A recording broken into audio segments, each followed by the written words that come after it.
Customs and Border Protection, our BORTAC teams went in and helped with rescues and clearing debris so that we could get roads open and people get the help that they need. I think when I got there the most, sir, that day, as soon as I arrived on site, was getting a briefing from all the emergency responders, was just how unified they were in focusing on the fact that we're there to save lives. They were there to rescue people, find people who were still alive, and to reunify them with their family members. We as a federal government don't manage these disasters. The state does.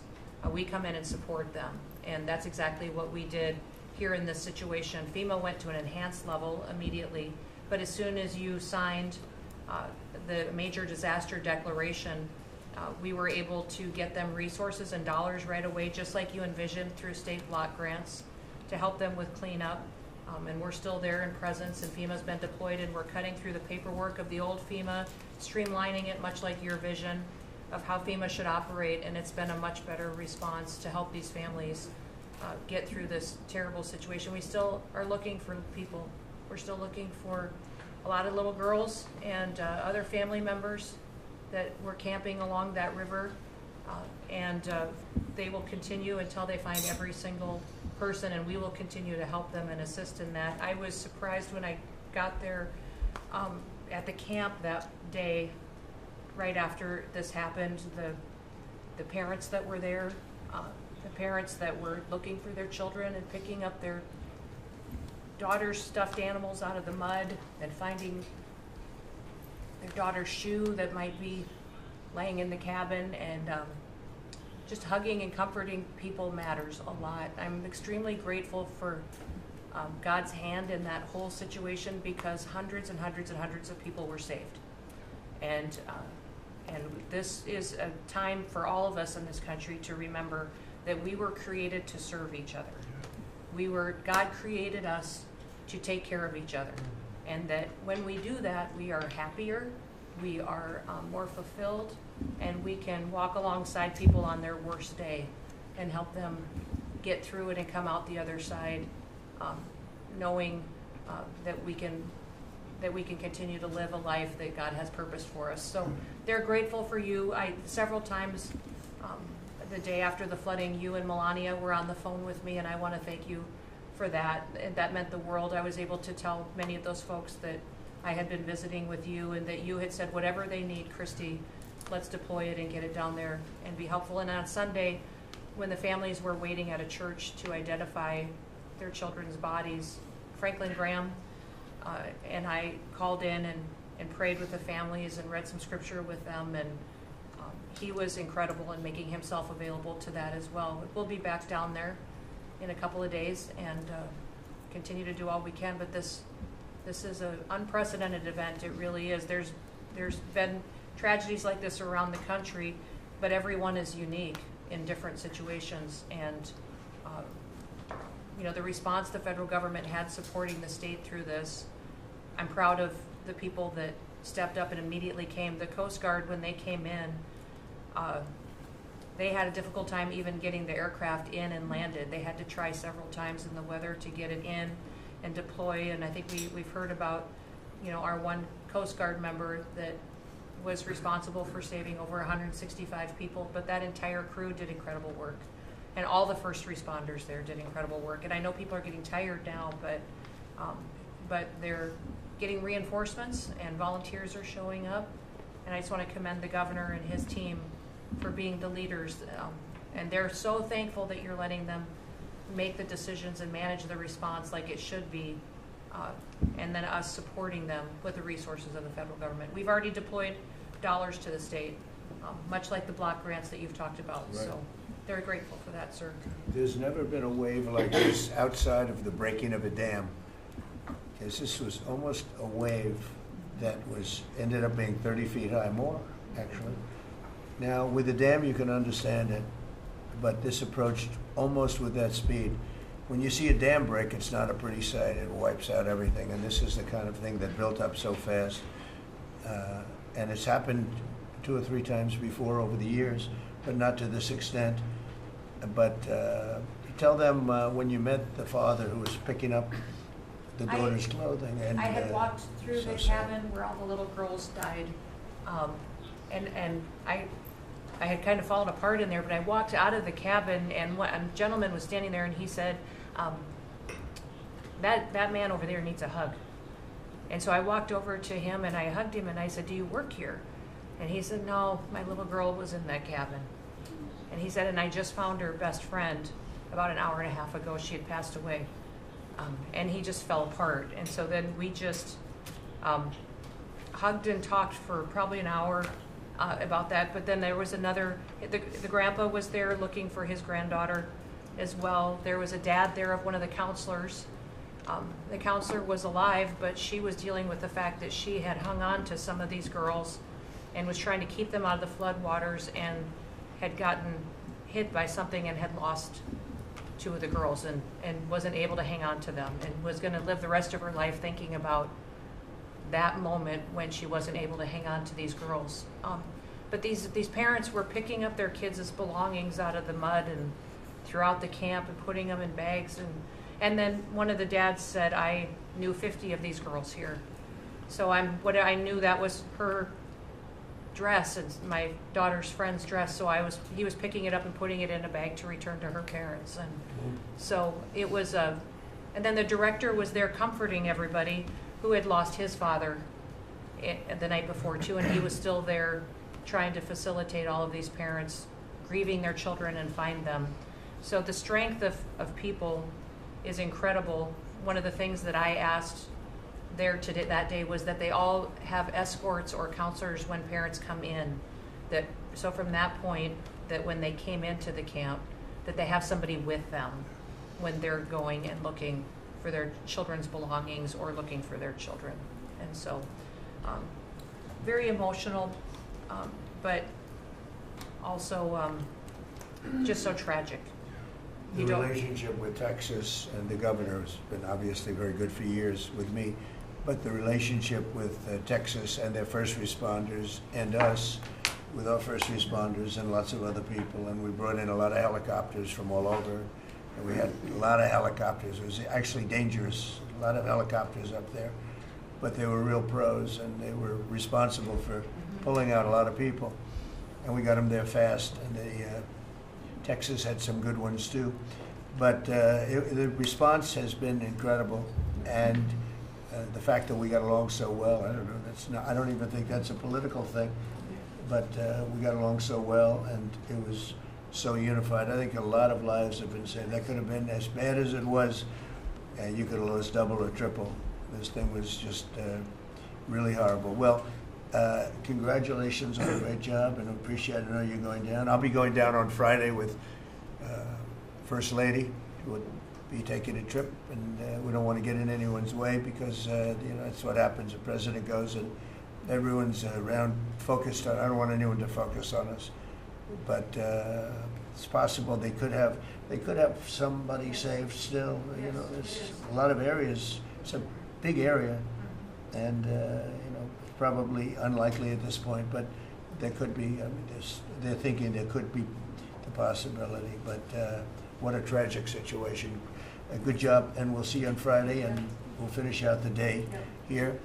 I think you've been reading a lot about it's a terrible topic when you talk about financial after this, but we have a big country and we've been doing very well. The tariffs, as you know, are starting to come in at record levels. Tremendous amounts of money are coming in to our country. We never did that before. We're not used to it. We only have tariffs going out.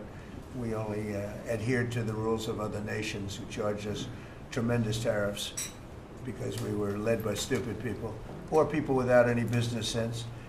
And I'd like to ask Scott, you could maybe talk a little bit about how well we're doing with regard to the money coming in. And the big money will start coming in on August 1st. I think it was made clear today by the letters that were sent out yesterday and today. Go ahead, please. Yes, sir. We will take in about $100 billion in tariff income thus far this year, and that's with the tariff, the major tariff not having started till the second quarter. So we could expect that could be well over $300 billion by the end of the year. We don't agree with CBO scoring, but for those who do, The CBO scored tariff income over the next 10 years at 2.8 trillion, which we think is probably low.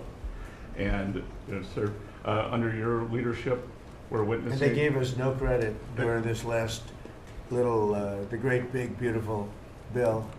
I always use the word great. I add that to it because it really is what it is. It's never been anything like it, actually. And I want to thank all the Republicans that voted for it. And I want to, you know, scold the Democrats because they're voting for tax cuts. They're voting for no tax on tips, no tax on Social Security, no tax on overtime, and, you know, many, many other things far more important than that. Great health care.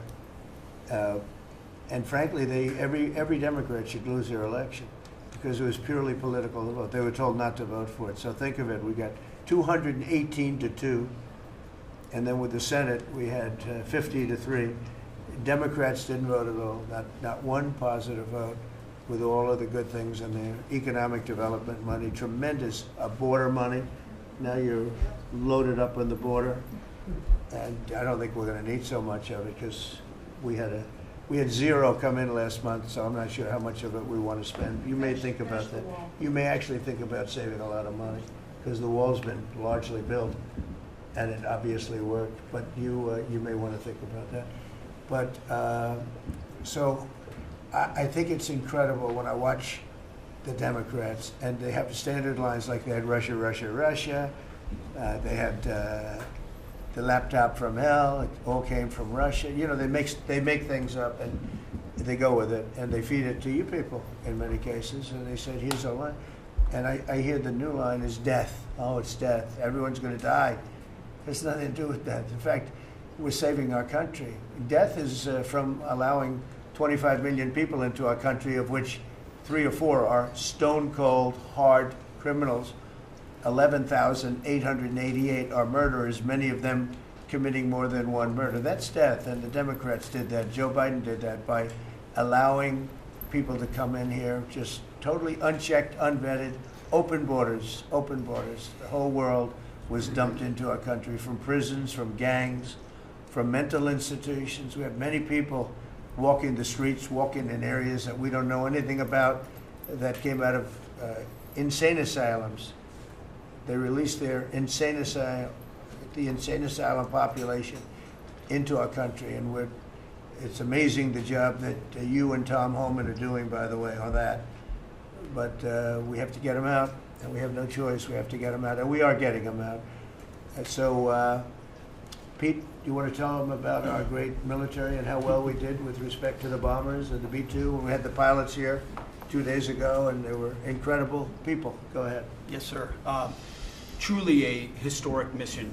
It demonstrated the skill and courage of the United States military. From those B-2 pilots and families that we had a chance to meet, sir, to the fighter pilots, to the refuelers, to the maintainers, to the air defenders who defended the base.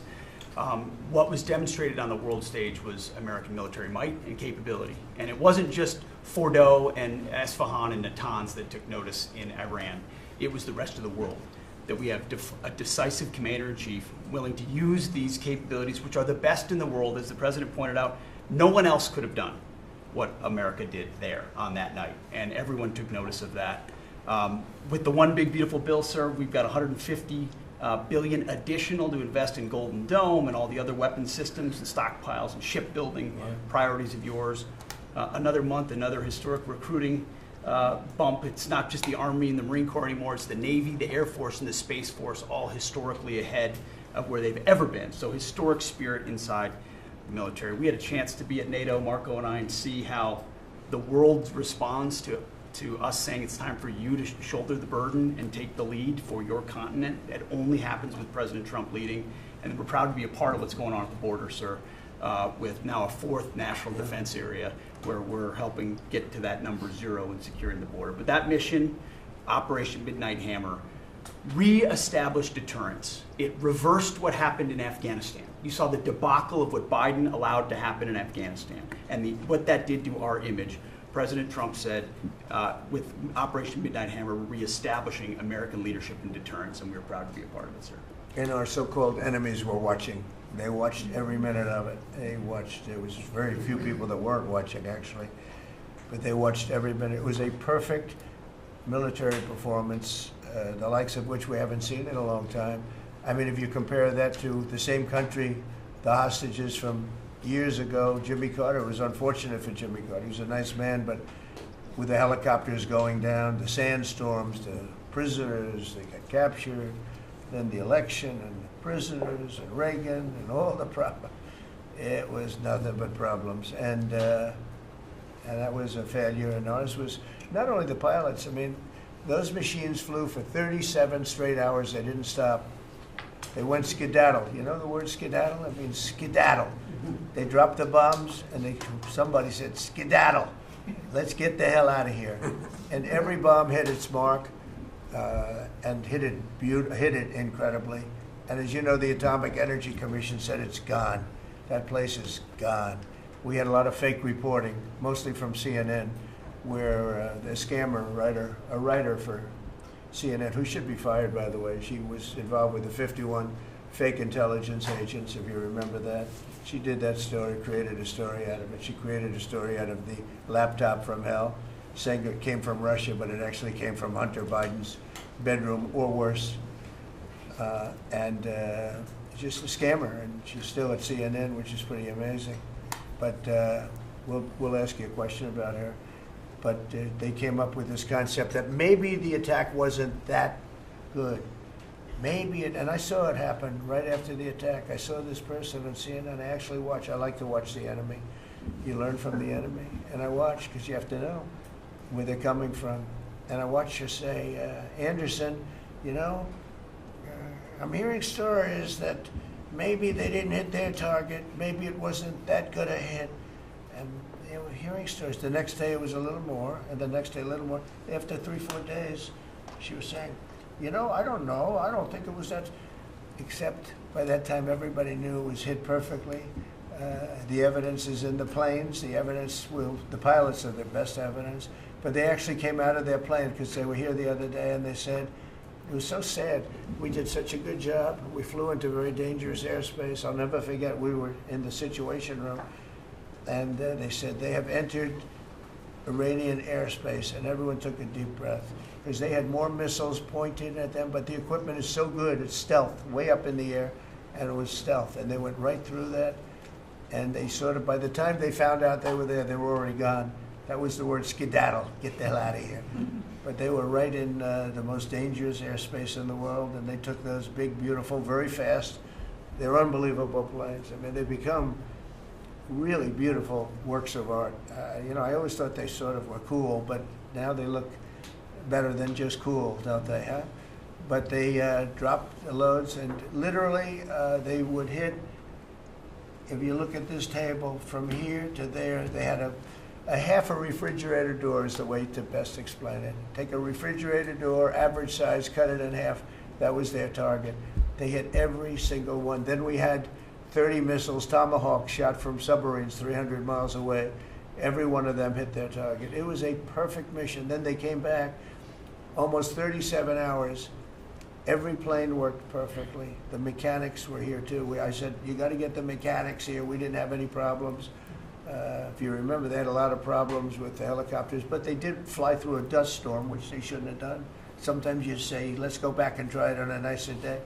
Dust and sand don't work well with helicopters, if you know much about helicopters. But that was a horrible embarrassment to us. Then we had Afghanistan, which I think was the most embarrassing moment in the history of our country. And we would have gotten out.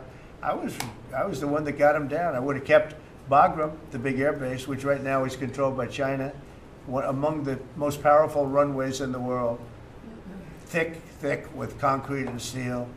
Anything could land, and right now, they were 1 hour away from where China makes its nuclear weapons. I was keeping it.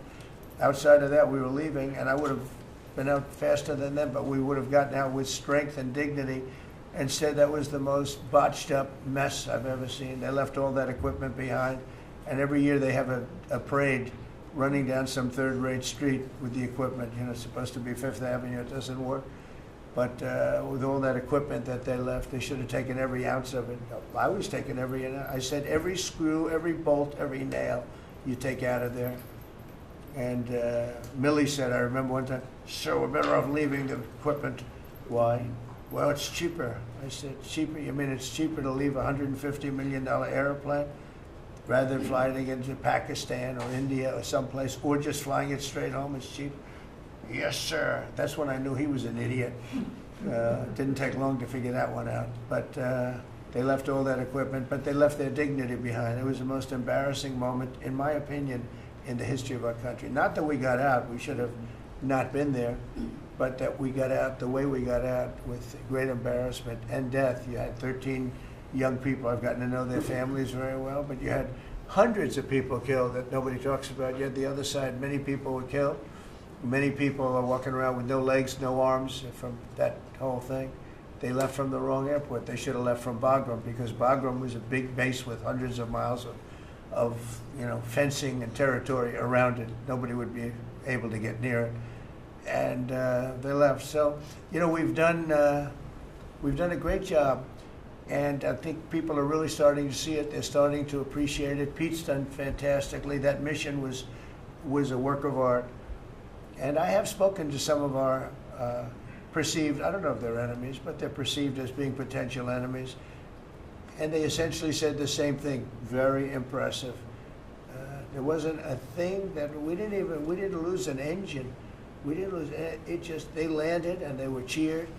But the sad thing was they were cheered, and one of the pilots said, we were a little concerned because when we got out, we were told that on television they were reporting that we may have missed our targets. Sir, we hit every target. That's what I do for a living. We hit every target.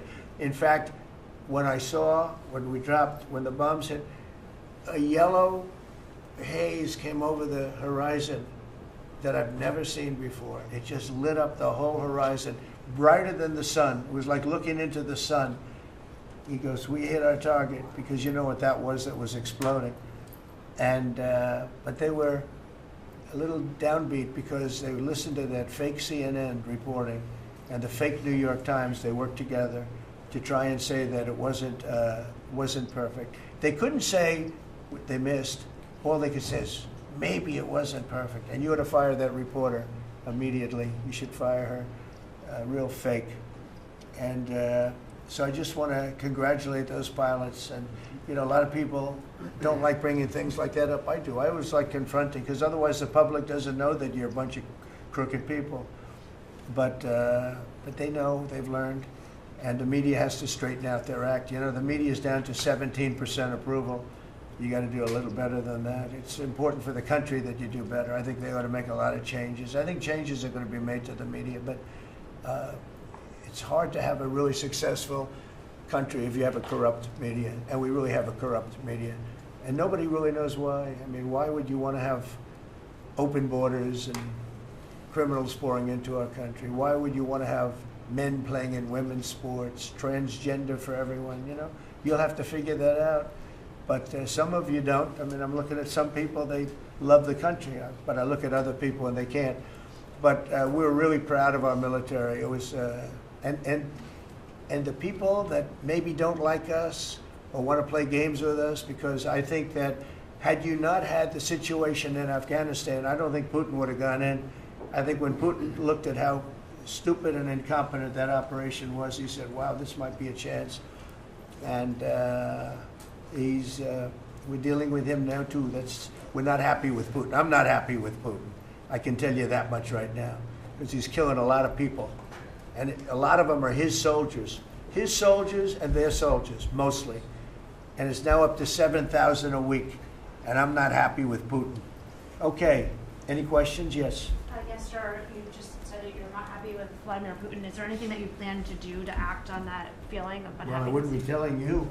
Don't we want to have a little surprise? One of the things we did with the attack is that, and you asked that question, I didn't mean to be rude, but I'm rude because I'm looking at some of these crooked people up here, so I'm rude, but your question was asked very nicely. But one of the things we did is we went over every fact. We wanted to get every fact straight. We wanted to have the distance straight, the number of pilots straight. Everything had to be correct, because this was a very important mission. If we failed on this mission, it was beyond the war that, obviously we had with Iran and Israel, a lot of hatred, a lot of years and years of hatred, centuries of hatred. People have never seen anything like it. So we wanted to be correct with all our facts. So, you know, what I was doing is just asking, it would be great if the media would be correct with their facts. That's all we ask for. So, go ahead. So finish it up. Oh, yes, just sort of turning back to Russia, if there's anything that you would signal about your displeasure with them. Well, look, I'm very unhappy with them. There's no reason for this. It's turned out to be tougher, but it's only tougher. And I will say the Ukrainians were brave, but we gave them the best equipment ever made. We gave them the anti-tank busters that knocked out tanks. I mean, you just aim them in the direction of the tank and the tank is gone. We gave them missiles, the latest and the greatest. They were able to shoot down a lot of things that would have normally wiped out.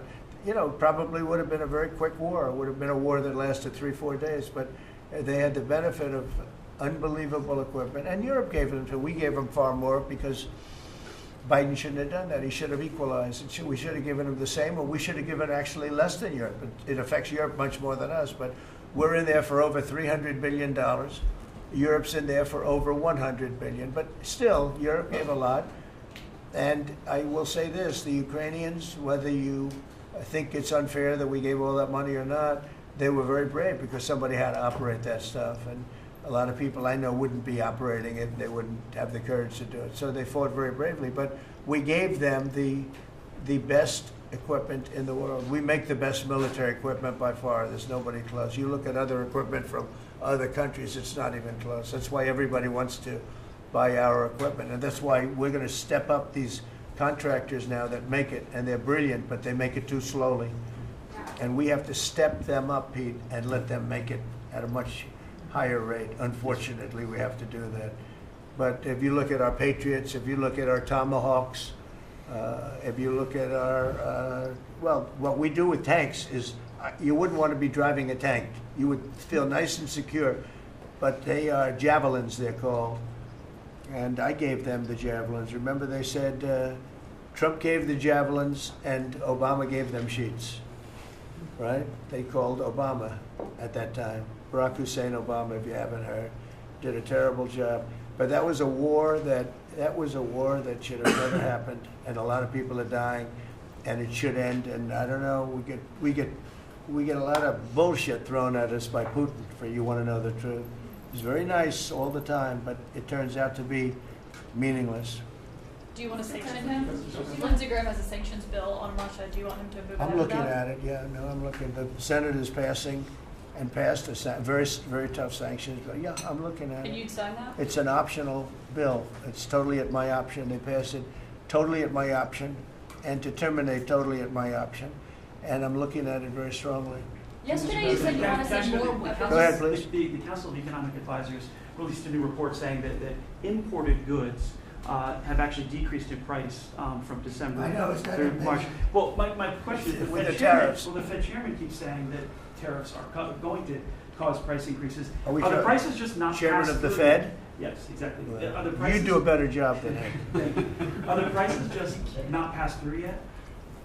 No, I think what's happening is everything's evening out. You know, when we charge, see, what people don't understand, the other countries have been charged, almost every country charges us tariffs. We had deficits with everybody for years, for decades. And we were like this big monolith that made bad deals with everybody. We rebuilt South Korea and we stayed there. It's okay, we rebuilt it and we stayed there. And they pay us very little for the military. I got them to pay billions of dollars, and Biden then canceled it when he came in. I said to South Korea, as an example, we give you free military, essentially, very little. And I think you should pay us $10 billion a year. And they went crazy. But they agreed to 3. So I got 3 with a phone call. And I was satisfied. I said, but next year we have to talk. And then we had a rigged election, and we never got to talk. And you know what Biden did? They probably went to him and they said, listen, Trump treated us terribly and we shouldn't be paying anything, and he cut it down to nothing. So that's what happens. It's ridiculous. That's the other thing. We're talking to countries about contributing to the military, not only just paying more in NATO, but contributing. You know, we have 45,000 soldiers in South Korea. We have 45,000 soldiers in Germany, 52,000 actually. And, you know, that's a huge economic development for them. That's tremendous amount. That's like having a city. It's tremendous money for them, and it's a tremendous loss for us. So we're talking, in a very nice way, we're talking to them about it. It's very unfair. We supply the militaries to many very successful countries. I mean, South Korea is making a lot of money, and they're very good. They're very good, but, you know, they should be paying for their own military. President Trump, could I ask you a question about Jerome Powell as well, and then a question to the Attorney question General? about what? Jerome Powell, and then I have a question for the Attorney General. Jerome Powell, who you've been pressuring to lower interest rates, he's facing accusations of lying to Congress, which is a potential crime about the Well, opulent. then he should resign immediately. We should get somebody in there that's going to lower interest rates. Do you want congressional Why don't Republicans you to call look for into- his resignation? Do you want congressional Republicans to investigate and It's pursue okay and with punish? me. I think he's terrible. I think, look, we're paying, I call him Too Late. T-O-O, Too Late, like Too Tall Jones for the Dallas Cowboys, right? Too late. He's always late. But he wasn't late with Biden before the election. He was cutting him like crazy. It didn't help too much, did it? But he was cutting him like crazy before the election with Kamala and Biden. He was trying to get them in, I guess. I don't know. He was recommended by somebody that worked for me. I like you better. If I could ask the Attorney General a question too, President. Sure. Your memo and release yesterday on Jeffrey Epstein, it left some lingering mysteries. One of the biggest ones is whether he ever worked for a American or foreign intelligence agency. The former Labor Secretary, who was Miami U.S. Attorney Alex Costa, he allegedly said that he did work for an intelligence agency. So could you resolve whether or not he did? And also, could you say why there was a minute missing from the jailhouse tape on the night of the stabbing? Yeah, sure. If Hey, I Pam, could, could I just interrupt for Sure. 1 second? Are you still talking about Jeffrey Epstein? This guy's been talked about for years. You're asking, we have Texas, we have this, we have all of the things. And are people still talking about this guy, this creep? That is unbelievable. Do you want to waste the time, and do you feel like answering? I don't mind answering. I mean, I can't believe you're asking a question on Epstein at a time like this where we're having some of the greatest success and also tragedy with what happened in Texas. It just seems like a desecration, but you go ahead. Sure. First, to back up on that, in February, I did an interview on Fox, and it's been getting a lot of attention because I said, I was asked a question about the client list, and my response was, it's sitting on my desk to be reviewed, meaning the file along with the JFK, MLK files as well. That's what I meant by that. Also, to the tens of thousands of video, they turned out to be child porn downloaded by that disgusting Jeffrey Epstein. Child porn is what they were. Never going to be released, never going to see the light of day. To him being an agent, I have no knowledge about that. We can get back to you on that. And the minute missing from the video, we released the video showing definitively the video was not conclusive, but the evidence prior to it was showing he committed suicide. And what was on that, there was a minute that was off the counter. And what we learned from Bureau of Prisons was every night, they redo that video. It's old, from like 1999. So every night the video is reset, and every night should have the same minute missing. So we're looking for that video to release that as well, showing that a minute is missing every night. And that's it on Epstein. Mr. President, on the tariffs again, on August 1st, you've said it is the deadline. What incentives do countries have to negotiate? It seems that deadline keeps moving. It was April 2nd, now it's... We didn't move, no. It's always been August 1st, that's when we're paying. A statement was put out today, and I put it out just to make it clear. It wasn't a change, it was August 1st. We don't change very much, you know. Every time we put out a statement, they say, he made a change. I didn't make a change. A clarification, maybe. No, August 1st they pay. And everybody pays, everybody has to pay, and the incentive is that they have the right to deal in the United States. If they don't want to, they don't have to pay, and they don't have to deal here. But if they want to buy and make a lot of money and sell, in the United States, they have to do that. You know, if you go back and look at some of the good presidents, our country was the wealthiest, proportionately the wealthiest, from 1870 to 1913. It was an all-tariff country. We didn't have income tax. That came in in 1913. We had tariffs. And we had so much money we didn't know what to do with it. We had, we had a couple of presidents that were very, very strong. McKinley, I guess, more than anybody, but he was the tariff king, but he was very, very strong. It's sort of sad. He made a fortune for this country, became very rich, and then Teddy Roosevelt went out and vice president, and he spent the money. And they said Roosevelt was a great president. And let's say he was a great president, but the money was paid by McKinley with tariffs. Tariffs are charged by other countries at levels that are ridiculous. And you know, I call those other countries, to say, and every one of them is willing to give us everything now, by the way, just so you know. Sir, we'll charge you no tariffs, nothing. We'll give you everything. We'll give you access to our markets. We'll give you everything. Is that a correct statement, Scott? Yes, sir. Howard, would you say that's a correct statement? Exactly correct. It's like they just don't, because they're very spoiled, because for years they ripped us off and we didn't have a president that understood it, or Secretary of Treasury or Secretary of a lot of different secretaries are involved, but certainly Commerce Secretary was, you know, not doing their job. I don't know about Kelly, she's small business. We'll keep it that way, okay? Her small business is bigger than almost all big businesses when you add it all up. But no, they are very respectful of our country. But the incentive is that they have the right to do business with us. Without that, they don't have the right to do business. And that would be okay too. And with a flurry of deals, will we hear in the next 24 hours, will we hear a flurry of deals? that is Yeah, we finished? have a lot of them going out. But the deals are mostly my deal to them. We're picking a number that's low. We don't want to hurt them. And fair. We're picking a number that's lower than, in most cases, lower than what they charged us. But it's amazing when you've paid all this money for years and they get one president that's a little bit different and a little tougher on this subject, and they're willing to drop everything they've been charging us for years and years. I mean, we have countries going, we will have you don't have to pay any tariff to come in and do business. They're giving us total access to their countries. They gave us no access to the country.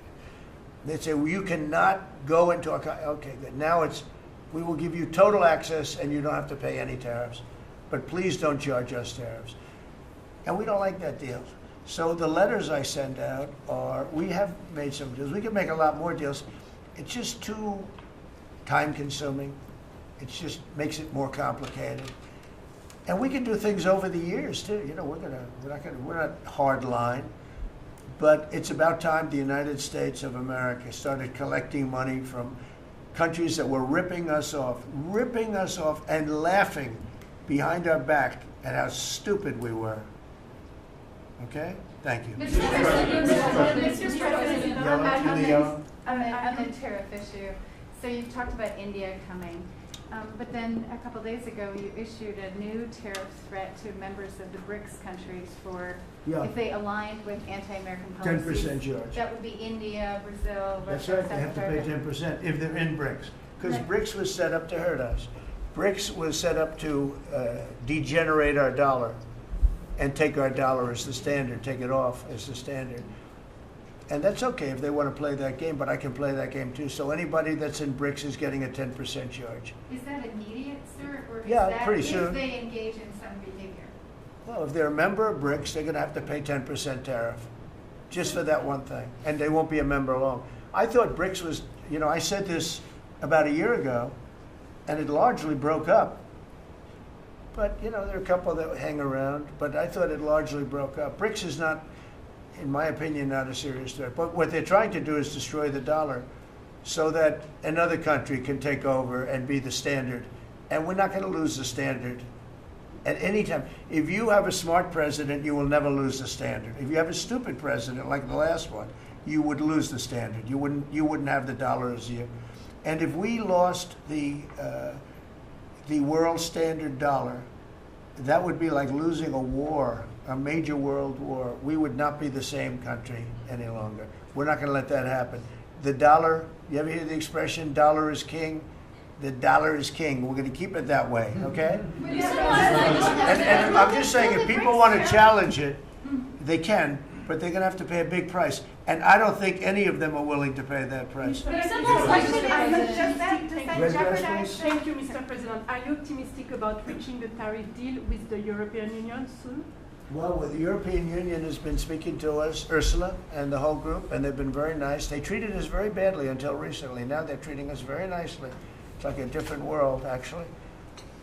They've treated us very badly. They were among the toughest to deal with. Actually, in many respects, they were much worse than China. Look at what they do to our companies. They sue Apple.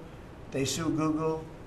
17 billion they got from Apple on a lawsuit that they didn't have a case. They have, judges that are European Union judges. And they take so much money away from our country in terms of that, in terms of other things that they do. They're very tough. But now they're being very nice to us, and we'll see what happens. We're probably 2 days off from sending them a letter. We are talking to them. I just want you to know, a letter means a deal. A lot of people say, we got 200 countries. We can't meet with 200 countries. We have a few trusted people that know what they're doing, that are doing a good job, but you can't do it. You have to do it in a more general way, but it's a very good way. It's a better way. It's a more powerful way. And we sent them a letter. You read the letter. I think it was well crafted. And mostly it's just a little number in there. You'll pay 25%, 35%. We have some at 60, 70. Those are ones with massive, where we have massive trade deficits because they've treated us very badly. But I would say in every case, I'm treating them better than they treated us over the years. Don't you agree with that? I do. I could have done much. I could have been much harsher. I don't want to do that. We want to have relationships, but in every case, they treated us far worse than I'm treating them. I'm treating them very good. I could go higher with the tariffs, but I don't want to hurt them. That's why when you just read it, you come up with the number. It's so incredible that prices are actually going down. Just so you know, when I got in, everyone said, "Oh, eggs are going through the roof." That was I was in for about 4 days, and they started screaming at me about eggs. I said, "That's Biden's problem." I didn't know about eggs, but eggs went up about 5 times. You did a fantastic job, and we ended up shortly getting. In fact, for Easter, they said go out and buy plastic eggs. You can't use real eggs. Well, we bought 200,000 eggs for the White House for the Easter egg hunt that we have at the White House, and there were eggs. We had the price down, and now the price is lower than it was before. We did a good job with eggs, but we did a good job with groceries. Our prices are down in this country. A big part of it's oil. The oil, you had a couple of places last week. You had $1.99 for oil, for gasoline. Nobody thought they'd see that. I want to get it lower if I can, but we've done a good job. You've done a very good job. Do you want to say a couple of words about that, you and Chris, about what's happening with energy? Well, absolutely, but I would say on the pricing side, President Trump, the fact that you've endorsed and supported a policy of energy dominance, that sends a signal to the market that we're going to have more supply. You talked during the campaign about inflation being a country buster. You've broken the back of inflation in 6 months, among all the other things you've accomplished. We have no inflation. And we've got, and then heading into the 4th of July, these were the lowest gas prices at the pump in 4 years. And again, for Americans, this is like hundreds of billions of dollars that stay in their pockets because we lowered the price of gas at the pump. But when we lower the price of energy, it lowers the price of food, it lowers the price of the clothes you wear. It's the biggest thing. It's the biggest thing. It's like a big tax cut. When you get energy down, every 50 cents is like a massive tax cut, and we've gotten it down much below that. We had great energy, great low prices, everything else. When the election turned over, I'm trying to be nice about it. It turned over, shockingly, but nevertheless it happened. Energy started going up, and it went up really bad, and then he went back to the Trump policy.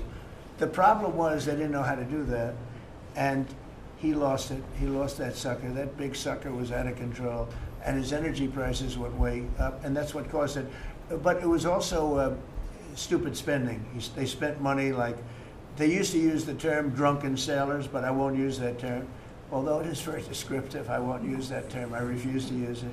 but they spent money at levels that nobody had ever seen before, and trillions and trillions of dollars wasted on the Green New Scam, greatest scam in the history of our country, other than maybe Russia, that might have been. But the Green New Scam was the single greatest scam in the history of our country, and continues to be, but it's weakened badly. It's hobbling along because people are they're finally getting it. But they spent trillions of dollars on the Green New Scam, getting nothing for it. Devised by a couple of young people that weren't even good college students, you know? Not even good students. Check out their marks. Can Yeah? you clear something up, Mr. President, on what you said last night? Not for CNN. You said you The want to last, send Not more for the CNN. last, Go ahead. the You last said you jobs send report, in the more last jobs arms to report, Ukraine. Mr. President, in the last jobs report, the manufacturing jobs actually lost 7,000 jobs. When will the investments that you've been talking about have an effect Well, on they're manufacturing? building the plants now. About 7 have started. We're going to have hundreds started within a short period of time. Lee Zeldin, who may be the most important man in this room, I'm sorry, but he's the one that gets the permits, whereas he's the one that has to get the permits for the plants and the factories, and permits that used to take 5 years, he's getting in record-setting times. AI, we're leading China a lot in AI, and if we go with this, you know, I'm allowing the plants to build their own electric. I'm allowing them to become an electric utility, so they can produce their own electricity, because we need double to be successful with AI, which is the biggest thing now. We need double the electricity that we have, which is hard to believe. We need even more than that. And they're building plants with their own electricity substations. They don't have to use the grid. And anything they build extra, they're putting into the grid. So we're supplying the grid with brand new electric sources. And you know, it's funny, when they came to see me, they never even asked for that. I told them about it. The reason they didn't, they thought that was an impossibility. You're not allowed to build your own electric. These are massive investments that are being made in building electricity for their plants. And they're going to have, I think, Doug, a lot of electricity left over.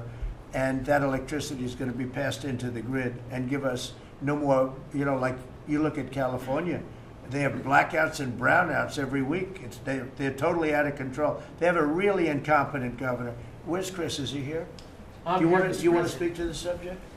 Yeah, I think a huge thing in the One Big Beautiful Bill, Mr. President, because of your leadership, is the ending of these subsidies, as you call them, the Green New Scam. That saves our country $500 billion over the next 10 years.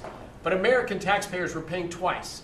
They're paying that money, $500 billion in the subsidies, and they were paying more expensive electricity price. If you subsidize something, you should at least lower the cost of it. But in this case, we were subsidizing something and paying more for it. So the One Big Beautiful Bill had two huge things: ending wasteful spending. Wind, solar, and batteries combined are 3% of U.S. total primary energy. 3%. For $1 trillion, another $500 billion coming. That's just not a good investment, hurting our businesses, hurting our consumers. And the One Big Beautiful Bill also unshackled oil, gas, and coal development in the United States, onshore and offshore.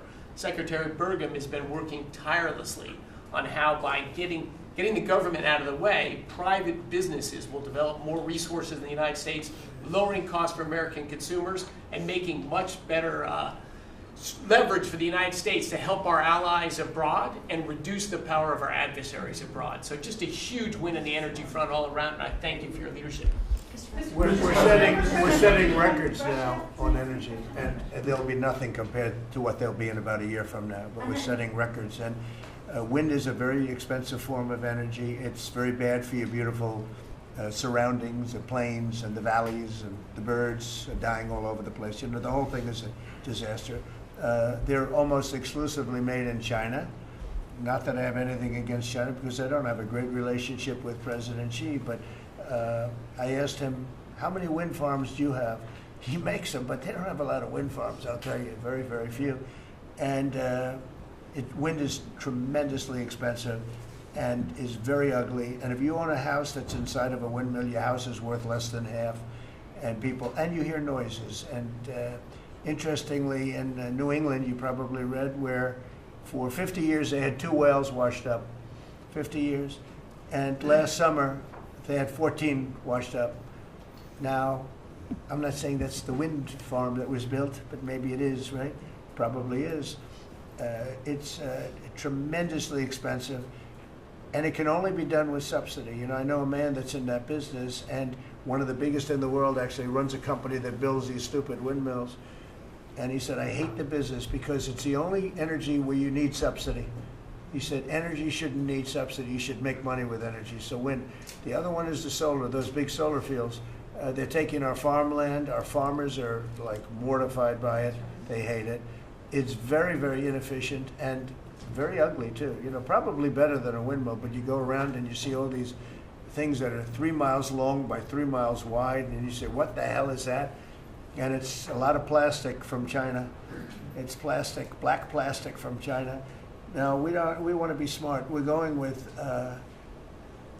look, China right now is building 58 coal-fired plants, 58, big ones. They have 62 on the books to build.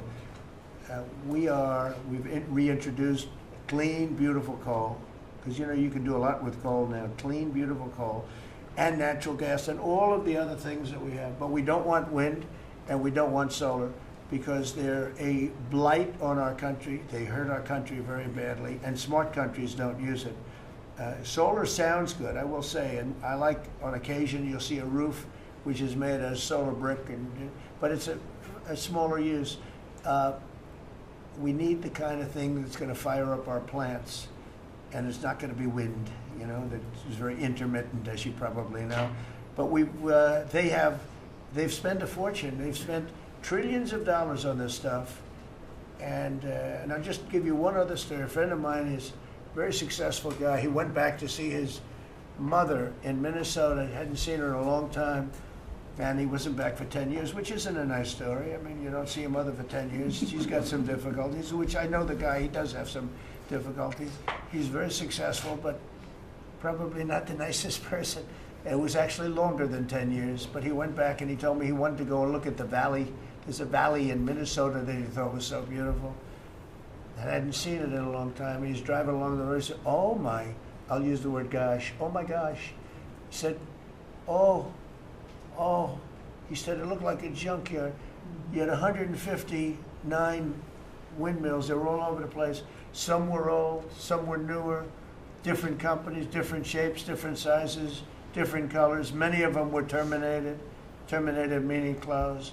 You can't take them down because the environmentalists don't let you bury the blades because they're made out of a fiber they say is bad for the earth. So they want you to put them up, but they don't let you take them down. But many of them were turned off.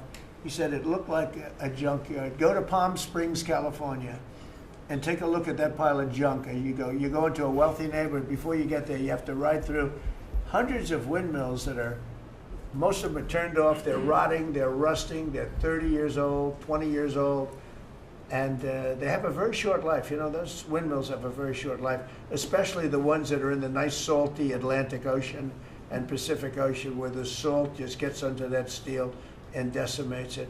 Now, it's a horrible, horrible thing for our country. And I speak out. It would be nice to say wind, because it sounds so good, doesn't it, Doug? Wind, wind. But it's not. It's these ugly machines, and they're all made, you gotta see, some are a little taller, a little shorter. They're made by different companies. They have different stocks. They have different blades. They have different everything. It is so horrible. And if you look at smart countries, they don't use it. Smart countries don't use it. And we're now a smart country. We're not we're a brilliant country. We're not smart, we're brilliant now. We're gonna be a brilliant country. We have to be, because we have to catch up for some really stupid people that did a bad job. Yes, Brian? Yes, Mr. President, I've got a quick comment, some feedback as a native Texan, someone that I grew up bringing my kids to a camp very near the affected camp now. Thank you on behalf of Texas. I've gotten hundreds of messages that want to thank. It's if you're in the cabinet room, you can tell the president and his team on behalf of Texans, thank you so much for the quick response and the loving, the hugs. I saw that you gave. Two quick questions. I saw a Palestinian senator. His name is Schumer. He's a great Palestinian. No, he's a Palestinian. He's become a Palestinian. He's abandoned the Jews. But I saw him say, it's Trump's fault. Yeah, that's right. It's Trump's fault. He was actually, do you ever see John Lovitz, The Liar? Where he goes, yeah, I went to Harvard, that's right. This was Schumer. He goes, yeah, it's Trump's fault, that's right, it's Trump. I actually saw that stupid guy try and blame it on me, and I said, man, that's a tough one to take. But his career is limited because I hear AOC is going to beat him, and she's no bargain either, by the way. Go ahead. Well, I'm just saying that's an example of an America First team effort to get this country back. So that's what America First looks like for the viewers watching us at home. My two questions. Looks like we have a rogue judge, an Obama-backed rogue judge that is attempting to block the funding to Planned Parenthood, which the big, beautiful bill cuts off the funding to Planned Parenthood. Any plans to challenge that?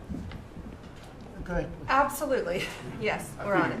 We're on it. And I texted, I believe, I talked to yesterday Secretary Lutnick and Secretary Besson. I reached out to you to let you know that we were on it in the big, beautiful bill. Wonderful.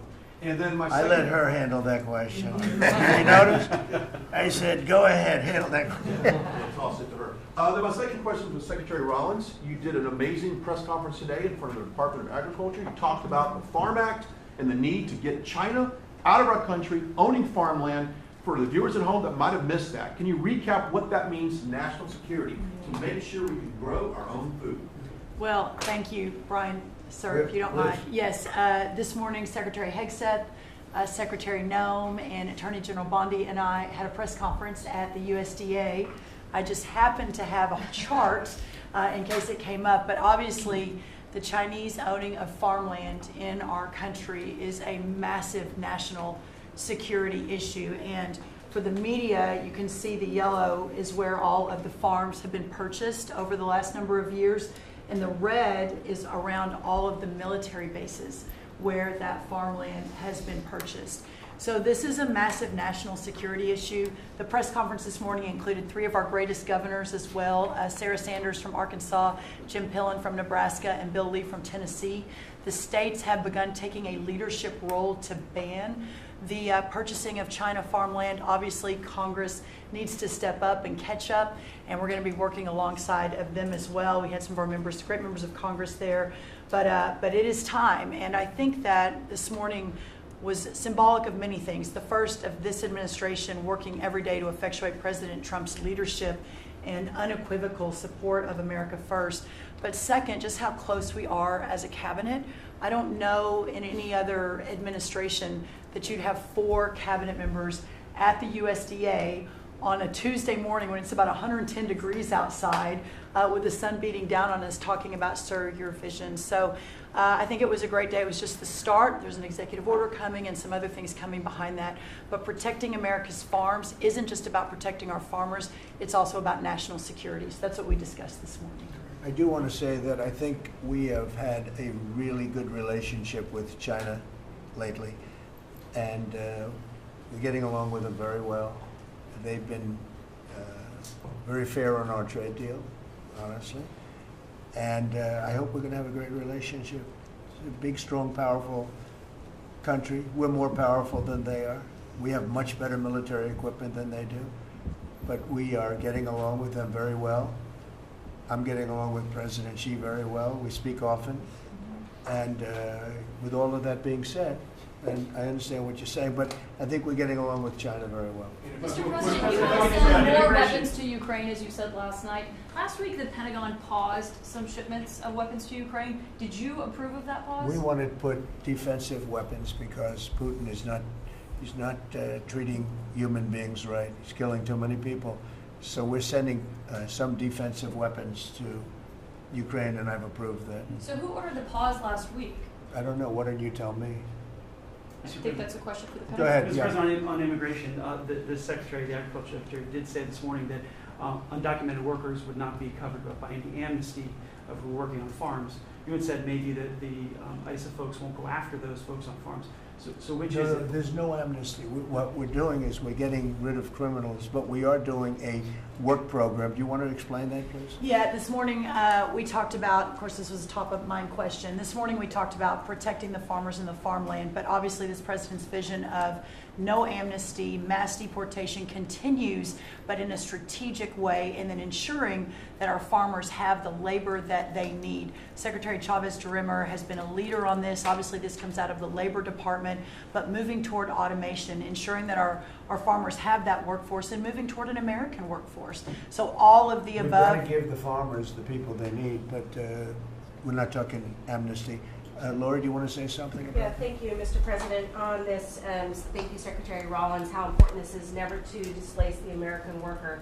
What the Department of Labor is doing is focusing on what the law entails now, being more modernized, more streamlining, to work through the H programs. We're going to have a concierge Right. approach to that, where we have developed a new office to answer the need of our farmers and ranchers and producers, and not to displace the American worker, and follow within the law now. And that does not include an amnesty program at all. And we've seen that working, and we'll continue to have that roll out. On the other topics that we've somewhat talked about, the jobs numbers, Mr. President, 4 months in a row, we've seen those jobs numbers increase. That's an exciting time for our Right. manufacturers. That was asked earlier. We know it's going to take some time, but through that deregulation process that Lee and I are working on as well, the Department of Labor has rolled out 63 new deregulations that we're going to be moving through. In the first Trump administration, it was successful with over 30. We've just rolled out 63 Right. new ones in order to double down on those manufacturing companies, to let them know that we have signaled through this process that we will assist them in getting the workforce that they need.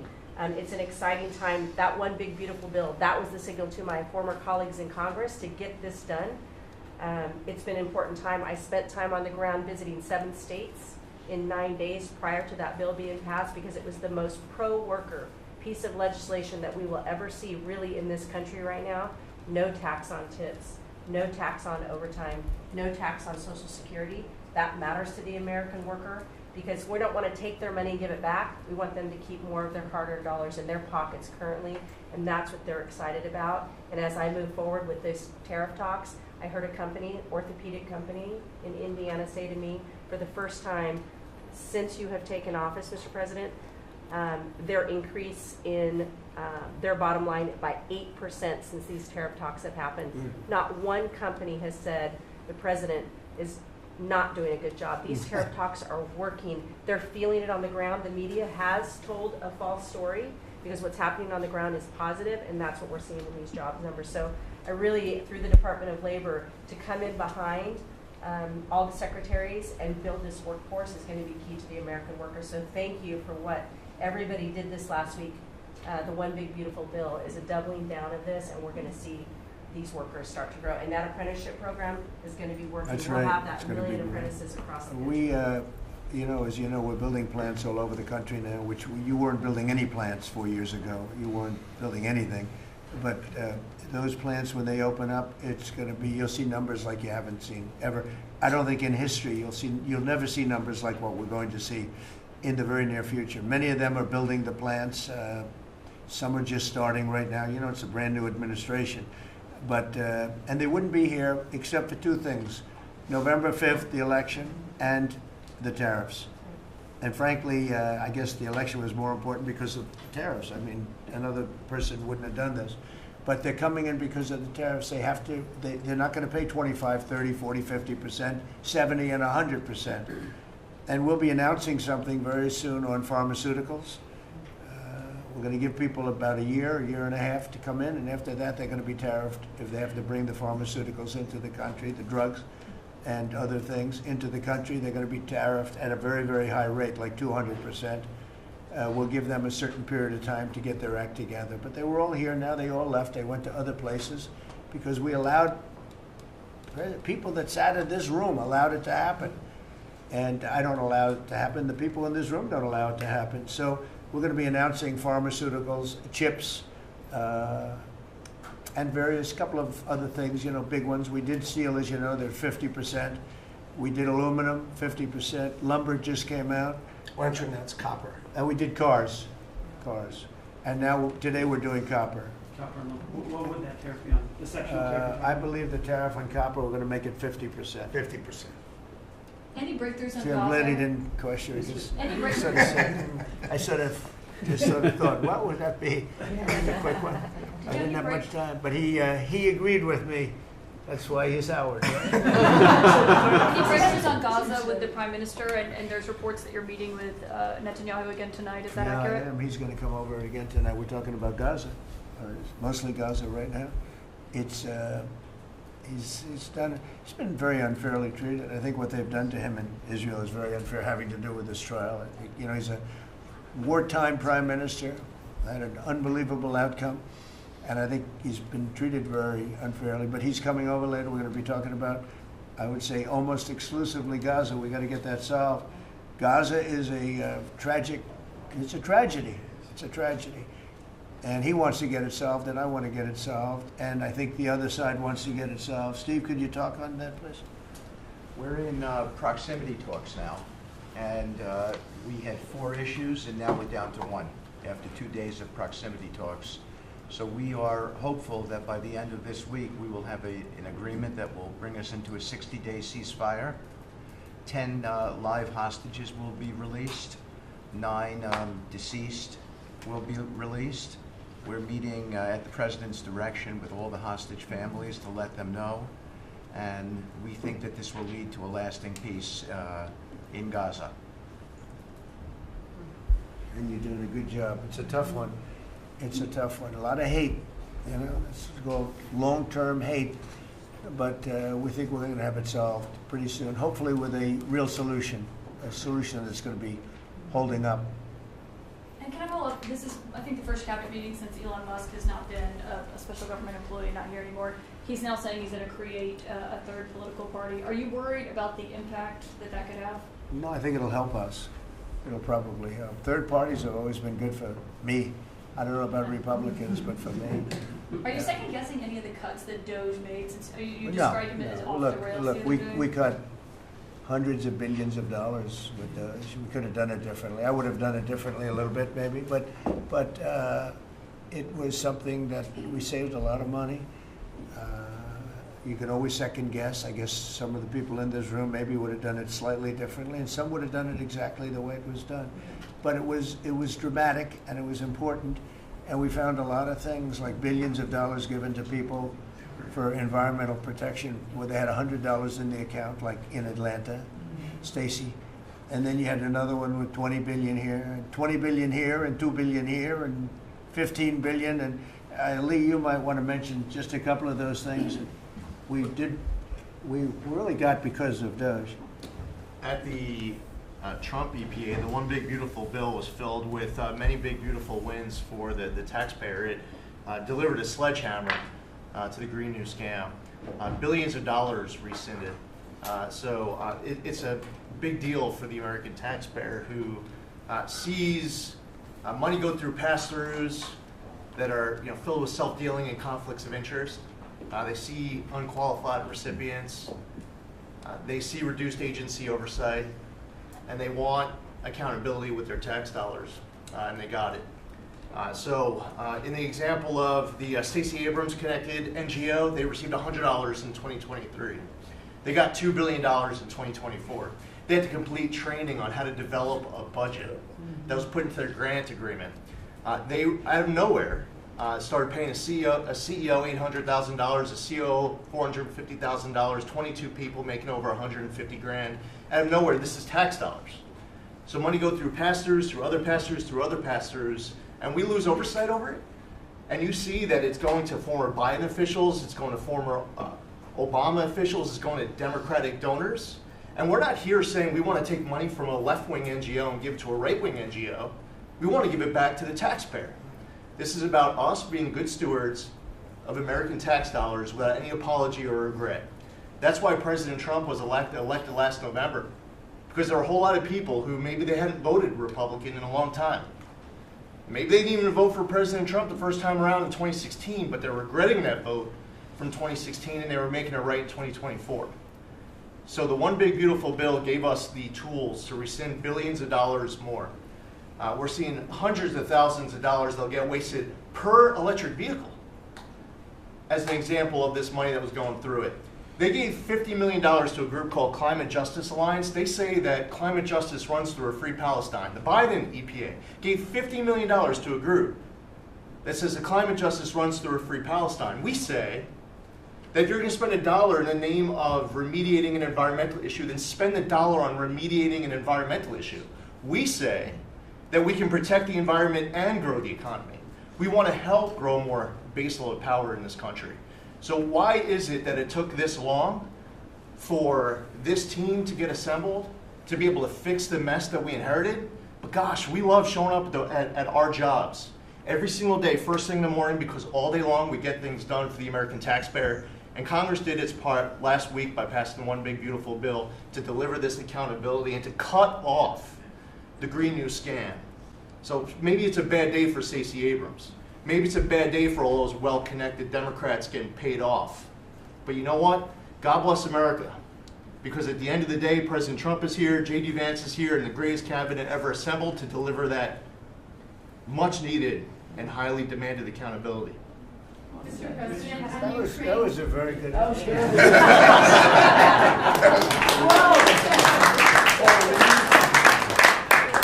And that's from the heart. That's from the heart. On Ukraine, the Ukrainians have asked the International Court to go after Russia for using toxic chemicals in the fight. Germany and Germany and the Netherlands have had intelligence saying that. What does U.S. intelligence believe, and what do you believe about the use of chemical weapons? And would you agree that that's a case for the committee? Well, ask John maybe to discuss it if you'd like, John. Well, Mr. President, obviously chemical weapons, if it's documented and its use, it's illegal. It's against all international laws of armed conflict and treaties. And obviously I can't share in this room with this audience the intelligence that I can share with you privately, but obviously you're not going to stand or allow for any violations of international law by anyone. That's right. Thank you. Could I ask Sean to Department of Transportation, Sean Duffy, former great congressman, very popular, decided to go out and make a couple of bucks. He made a lot. And he got bored with that, though. He likes serving people better, the people. And could I ask you to just discuss a very important subject to me, and that's the modernization of our equipment at airports so that planes aren't crashing into each other and bad things don't happen. It should have been done many years ago. We were going to do it, and then the election precluded that, unfortunately. But we're doing it now. Could you tell them where we are? Yeah, if I can start with Newark. You guys all covered what happened in Newark. We had outages for a couple of 30-second outages a couple months ago. We have, in 2 months, Mr. President, it's historic speed, laid new fiber lines for communication and tested those in the next month. So those new lines for the Philly Tracon that controls the Newark airspace, they're up and running. Lightning fast speed. June was the most on-time June ever in the history of Newark for air travel. So that's going incredibly well. By the way, we shouldn't have dealt with this because Joe Biden and Pete Buttigieg had moved the center from New York to Philadelphia. They didn't test the lines. They didn't do the work, which is what brought us all these problems. But in the big beautiful bill, we got $12.5 billion. This is a historic investment in air traffic control. And so what the money is going to allow us to do is move from copper to fiber all over the country. So new copper lines. We think we can do that in 1.5 to 2 years. We have radar that dates back to the 1950s, some of it from the 60s and 70s. We get brand new radar across the country as well. We have some infrastructure money to build TRACONs and centers, the en route centers that control the traffic across the country. So this is a massive new start to rebuild air traffic control. And again, this is dilapidated. Americans think that their government takes care of them and makes the investments that are necessary to make the country work. And for 30, 40 years, the investments weren't made. And so under your leadership and direction, we are making those investments. And per your direction, right now we are interviewing what we could call a general contractor or an integrator. One company to manage. It's a massive project. The FAA is not qualified to manage this kind of a project. So we are now going through the process of finding who that one company will be to manage the whole project. We'll interview those companies together and make that selection. So we'll write one big beautiful check to one beautiful company that'll be responsible for this this whole build. But if I could just make one last point, this is not enough money. We're going to need more. But this is a massive new start. The biggest investment. We'll need some more money on top of it, but a great start from the big beautiful. It's a starter. It was very important to us, and just to cover that, you know, there have been accidents, and my pilots, I would often hear them say, "Oh, good," and they would use a different system, a different country to land in New York. They'd use the radar and other things from a different country. I said, "What's that?" He said, "Oh, our system is so bad," and I knew that. We were all set to start, and Boot Edge came in, and what they did was so crazy, because they hooked it copper into fiber, into steel, they had all different systems. They had hundreds and hundreds of contractors, different contractors for different airports. They spent billions of dollars, and they made the system worse, because you can't hook copper into fiber. It doesn't work that way. You just can't do it. It's not doable, but they tried to do it. Didn't work out too well. And in the end, it was just a complete disaster. We want to have one great company. Now, Raytheon's going to bid, IBM's going to bid. We have 5 or 6 bidders that really are good and do this stuff. And we want one, I tell, because I know about overruns. I look at the railroad out in California, headed up by one of the worst governors in our country, who I used to get along with, actually, but he's just, you know, when you lose 25,000 houses, and you would have had your cities burned down. If we didn't step in, Los Angeles would have been burned to the ground. But you look at that, and I said, I really know how to build, and you got to have one guy, one contractor, one great one, whether it's IBM or Raytheon is good, but you have 4 or 5 that are really, really great, and they're all bidding against each other. But you don't want to have one doing the wire, and one doing the digging, and one doing the demolition, and then they're all saying, they all blame each other because they're saying they were late, and therefore you have to pay me millions of dollars more money. I know the system so well, and we're going to have a great company do the whole thing. We're going to get a fantastic price. Maybe we'll get them, they're very big and very strong, and maybe we'll get them to make a contribution toward getting it done at the right price. But we're going to have a great system. When we finish, we will have the best system on earth, done by one of the 2 or 3 best companies. There are only a few companies can do this. This is not. But if you would have seen what this other group did, they were going crazy. They had, I heard 3,000 contractors. And then when it all came together, guess what? It didn't work. It's a disaster. So we're going to have in a pretty short period of time, so it'll take us about 2 years to build it, and we'll have a contract given out probably over the next couple of months. We have some great bidders, some great companies that want to do the job. You're going to have great air traffic control. Yes, can I just make one last point on this? So the last administration signed a contract with an American company to fix the copper to fiber, and that contract was a 15-year contract. The system is failing today, but that's how idiotic and incompetent the last administration was. And under your leadership, we're saying, listen, we don't have time. We don't have 15 years. We don't have 5 years. We have to do it right now. And so the president always talks about on time and on budget. We have embraced that. We are going to be on time and on budget. And by the way, you mentioned a train out in California. Stay tuned for probably give us 5 days, and you'll have an answer on what's going to happen with the $4 billion that we potentially have invested on a train that's going to go nowhere. It's going to be $120 billion. They'll never connect San Francisco to LA. Again, the last administration wasted so much money on projects that never work. If you're going to have high-speed rail, you're going to invest billions, we should actually have high-speed rail in America, not boondoggles that fund political friends and allies and family They had members. from San Francisco, inside of San Francisco to inside of Los Angeles. Should have never been built because airplanes do it better. And you could drive it. You could drive it. No problem with driving it. The roads aren't even crowded. So they were going to do this. Somebody's idea. Somebody got paid off a lot of money, and they started it. It was going to cost a very small amount of money, and it ended up costing literally hundreds of times what the original. And now what they did is they said, well, going into the city is too big a deal.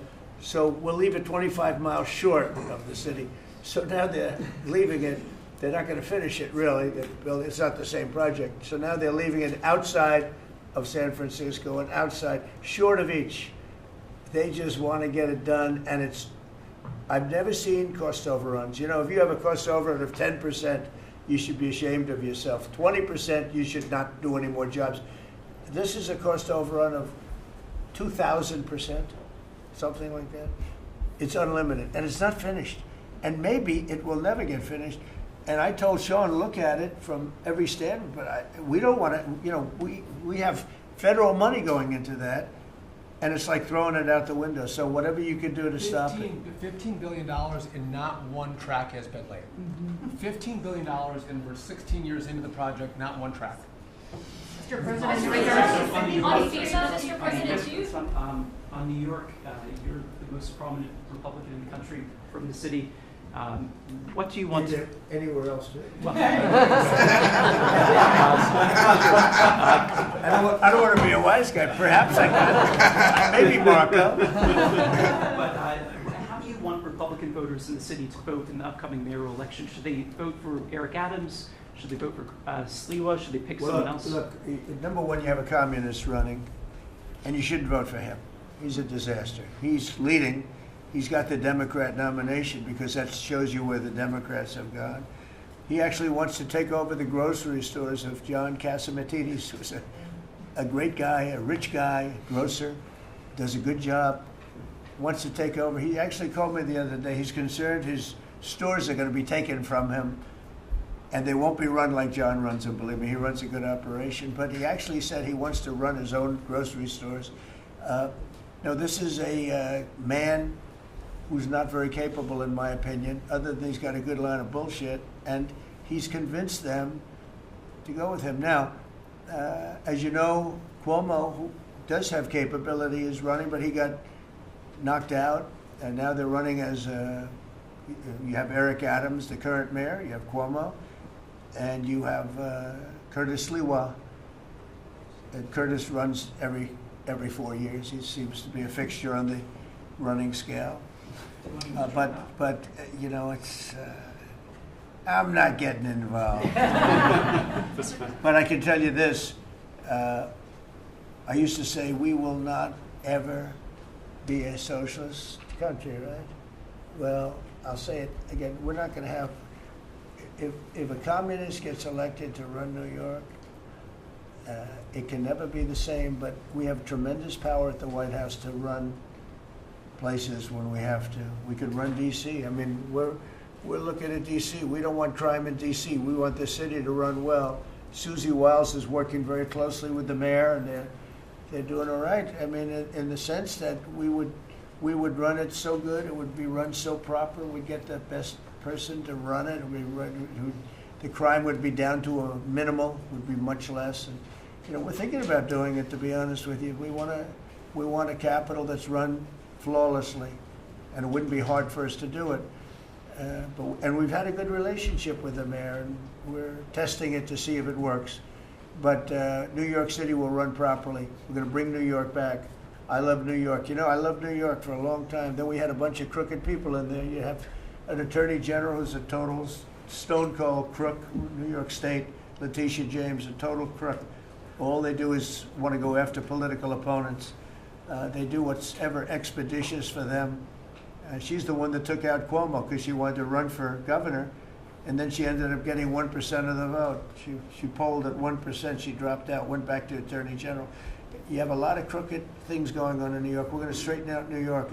Maybe we're going to have to straighten it out from Washington. But when I see a communist who has actually gotten a Democrat, pretty much gotten a Democrat nomination. They also went to that new form of voting, which is a beauty. You go in there in third place, you come out in first.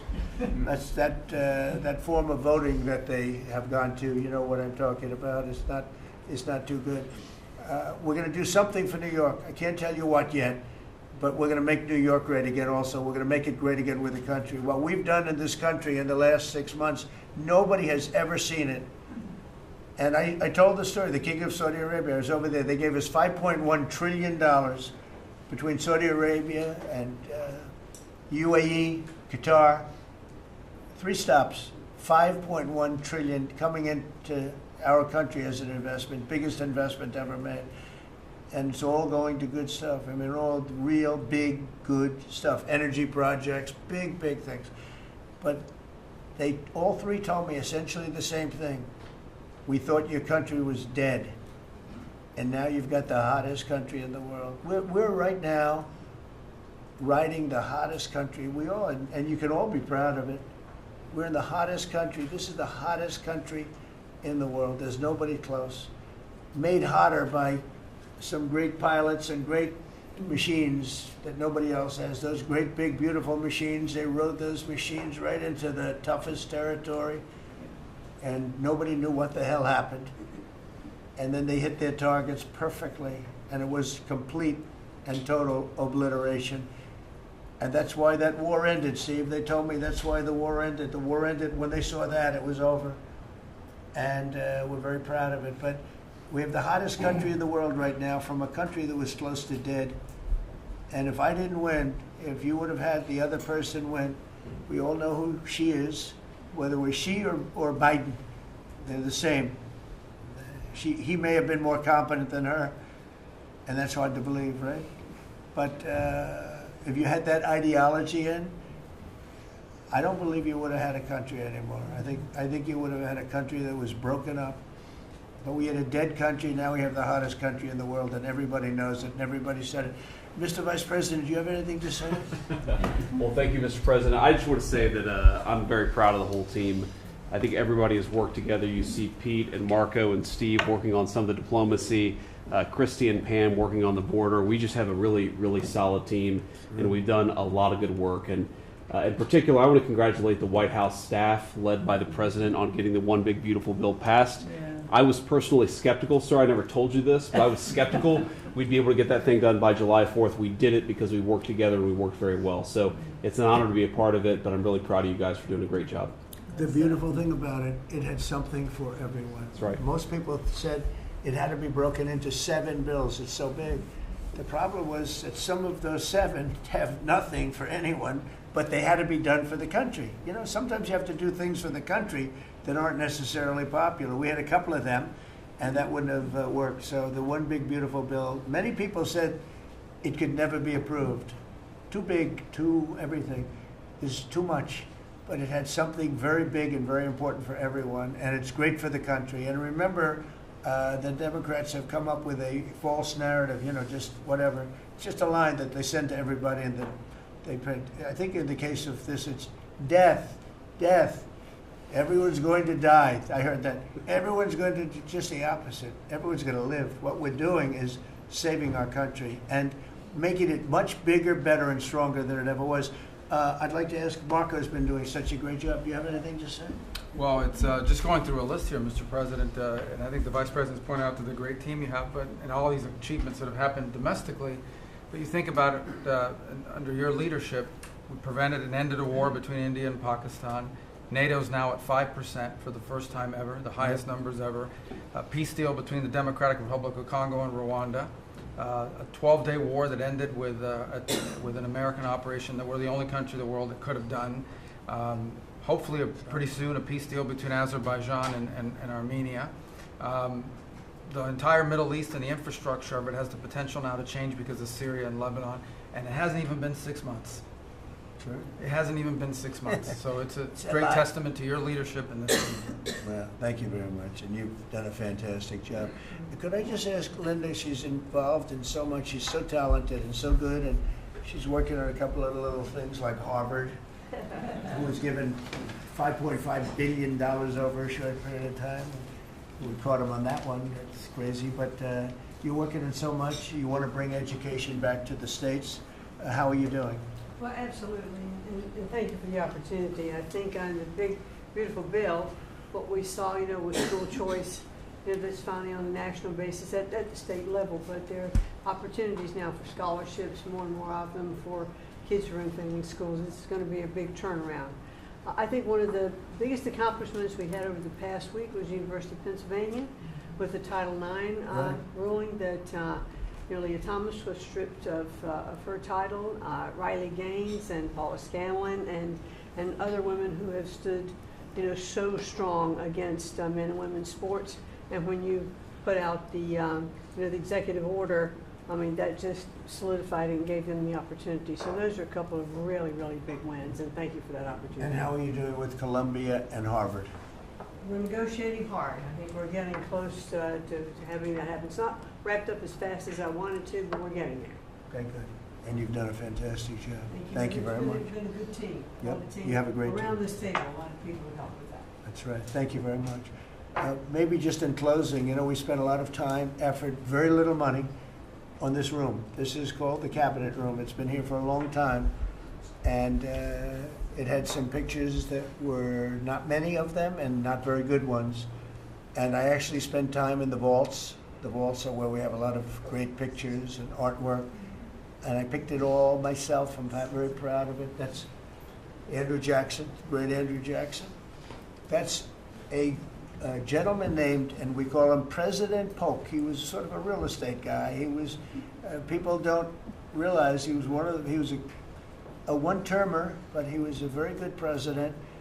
But, and I'm not sure I should be doing this, he actually gave us the state of California. He was the one. He was the one that, so I'm not sure, maybe he won't be there for long. But if you notice, the frame is the exact same size almost as the other one is Andrew Jackson. So that was a part of the reason too, I have to be honest.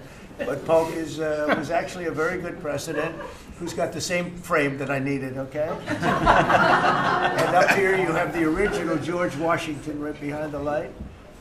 And then you have Dwight Eisenhower, who was a very underrated president. He built the interstate system, and he was the toughest president, I guess, until we came along. But I don't mind giving up that crown, because I don't want to be too tough on it, but we want to be humane. But he was the toughest president on immigration. He was very strong at the borders, very, very strong. And sometimes you can be too strong. He was strong at the borders, and during a certain period of time, they were so strong that almost every farmer in California went bankrupt. And we have to remember that. We have to work together, and we have to remember that. But he was a very good president, and a very good general, and a very good president, and I thought he deserved a position somewhere on this floor. And then you have, this is very exciting to me, he was not a Republican, to put it mildly, but he was, he was a four-termer. He was Franklin Delano Roosevelt. And if you notice, there were a lot of ramps outside. We have ramp, people say it's an unusual place for a ramp. It was because of him. He was wheelchair bound, but he was an amazing man. It's an amazing portrait, and we used to have him in the room, a different portrait, and it was a terrible portrait. It was almost like it was done by a child. And I used to say, I can't believe that he would have approved of that portrait of himself. And I was in the vaults and looking at things. I said, what's that? And we have some great curators here. We have 6 curators at the White House. They have 2 for paintings, they have them for furniture, they have them for different things. I guess cost is no object. Okay, cost is, maybe I'd have 1, but that's all right.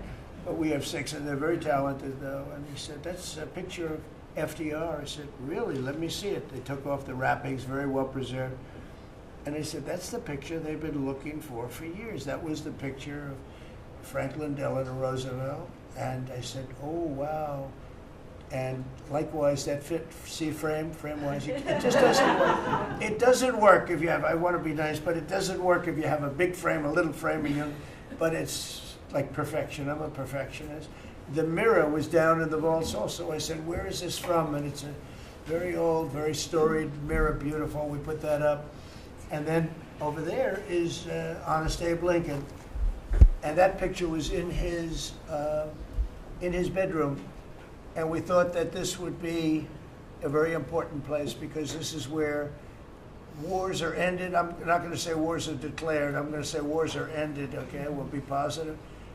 And that's the picture of Abe Lincoln from his bedroom, sat in the bedroom for many, many years. That was his favorite picture of himself. And the Lincoln bedroom is very famous. You remember when Bill Clinton had it and he rented it out to people. Okay? We don't do that. But it's an incredible room. And we took that picture from his bedroom. That's Abe Lincoln. And then over here you have John Adams, and it's they were the first occupants of the White House, 1800. And John Quincy Adams, Mrs. Adams, they were the first occupants. So we have them looking at each other, and in between their stare is Abraham Lincoln trying to make peace. And that picture was in a room that I have that was not important like the cabinet. I gave it up. I said, I have to give it up because that's one of the greatest pictures of the White House. The White House is tremendous art. And the Oval Office, when we're there, we'll go over that. That's really been something. Then we got the drapes, so we got the whole thing. We got new drapes. We got new, wasn't a big expense, very, very small. And we took some of the chinaware and silverware and trophyware, they call it, from the vaults, and we had it cleaned up. Hadn't been shined up in 100 years. Some of this has sat in the vaults for over 100 years. Amazing. Over 100 years. Many of the pictures that were put up in the Oval Office, as an example, those two as an example. So he was president. They moved in 1800, and he won the election, I believe, in November of 1800, John Quincy Adams. And we thought that would be, he was considered to be a good president, and he was the first occupant of the White House, so it sort of made sense. And I love the frame of those pictures. Look at those frames, you know, I'm a frame person. Sometimes I like frames more than I like the pictures. And we have the flags of the Marines, and Space Force now has its own flag. I'm very proud of Space Force, but the Army, Navy, Air Force, Marines, Space Force, the whole thing. And Coast Guard is right there. You never forget the Coast Guard. They do a great job. So we have the flags throughout the office. And it's really become quite a beautiful place. I don't want to tell this, Marco pointed it out. I was going to leave the clock. So as president, you have the power. If I go into the State Department or Department of Commerce or Treasury, if I see anything that I like, I'm allowed to take it. Do you believe this? So I'm in Marco's, I see this gorgeous clock, grandfather clock, and there it is. I said, Marco. He didn't know about it. I had to read him the rule and regulation. I said, Marco, I love this clock. Look at it. It's beautiful. He said, what clock? I said, the clock that's in the other room is incredible, and nobody gets to see it there. Marco, I tried to talk him into it first, and it sort of worked, and then I had to use a little more. I said, I'd love to take that clock out and put it in the cabinet room. He said, no, are you serious? I said, Marco, I have the right to do it, Marco. And he said, all right, what the hell? So that's his contribution to the cabinet room. But it's, by the way, it's an incredible clock. And, you know, it's an important room. So you may see it again. Maybe we'll move it back someday. Anyway, so that's pretty much it. But it really is great. Here we put out, you know, these lamps have been very important, actually. Whether people love them or not, but if you see pictures like Pearl Harbor and Tora Tora Tora, you see movies about the White House where wars are being discussed, oftentimes they'll show those lamps or something like those lamps, something that looks like them, probably not the reals, because I don't think they were allowed to. This is a very important room. This is a sacred room, and I don't think they made movies from here. You never know what they do. But they were missing medallions. See the medallions on top? They had a chain going into the ceiling, and I said, you can't do that, you have to have a medallion. They said, what's a medallion? I said, I'll show you. And we got some beautiful medallions, and you see them, they were put up there. It makes the lamps look better. So we did these changes, and you know, when you think of it, the cost was almost nothing. We also painted the room a nice color, beige color. And it's been really something. The only question is, will I gold leaf the corners? You could maybe tell me my cabinet could take a vote. You see the top line moldings, and the only question is, do you gold leaf it? Because you can't paint it. If you paint it, it won't look good because they've never found a paint that looks like gold. You see that in the Oval Office. They've tried for years and years. Somebody could become very wealthy, but they've never found a paint that looks like gold. So painting it is easy, but it won't look right. And the question is whether or not we should gold leaf it. Linda, do you have an opinion? I gold leaf it. You like it the way? No, I gold leaf it. You'd gold leaf it? Yeah. Who would gold leaf it? Could I raise you? How about, would you gold leaf it? I was going to ask about McKinley, one of your favorite presidents. Well, McKinley was a great president who never got credit. In fact, they changed the name of Mount McKinley, and I changed it back because he should have been, the people of Ohio were he was the governor of Ohio. The people of Ohio were very happy when I did that. I heard they were very insulted. They took the name of Mount McKinley off. That was done by Obama a little while ago, and I had to change it back. I changed it back. He actually was a great president. He was a president, he was the tariff, the most, I guess, since me. I think I'm going to outdo him, but he was a tariff president. He believed that other countries should pay for the privilege of coming into our country and taking our jobs and taking our treasure. That's the way he explained it. They took our jobs and they took our treasure, and for that they should pay. And he made them pay, and he built a tremendous fortune. In fact, in 1887, they had the Great Tariff Committee was set up in 1887 because our country had so much money, we didn't know what to do with it. And they set up a committee of, as they called them, elites, a term that we have to change because I think a lot of the people that are elites aren't elite. I think the people that aren't elite are elite, so we're going to have to maybe switch that around somehow. But they had a committee that was set up to spend the money because it was such a large amount of money at that time. It was nobody had seen anything like it. And it all came in from tariffs. And people didn't pay tax. There was no income tax system. I told you that came back in 1913. That came back and lived well for a while. And then you had the Great Depression. And then later they tried to bring back tariffs, but the whole thing was, this was after the Depression. That was one of the great misconceptions. Is people like to say, "Oh, but it was during the no."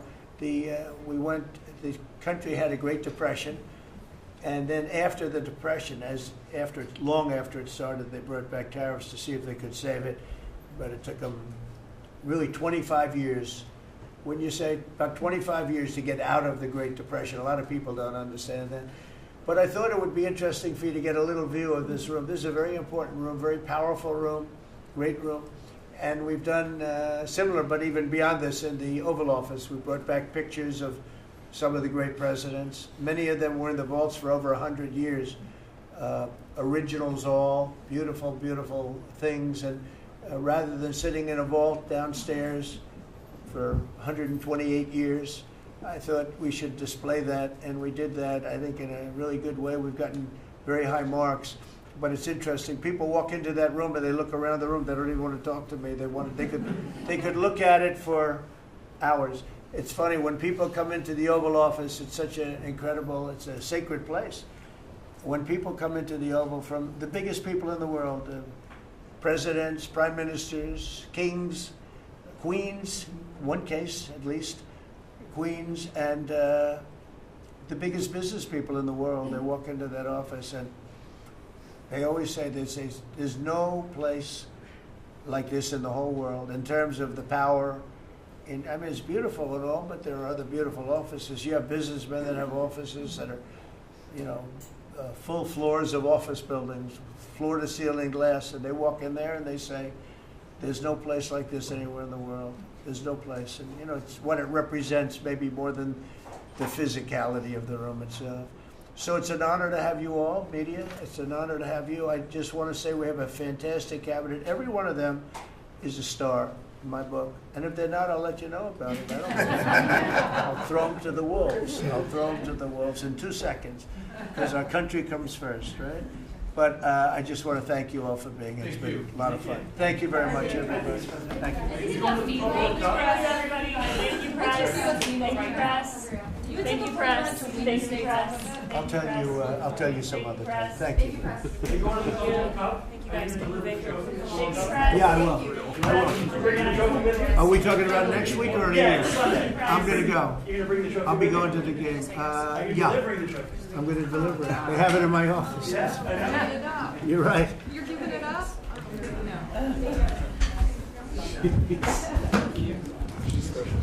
No. Oh, she's good. You guys can-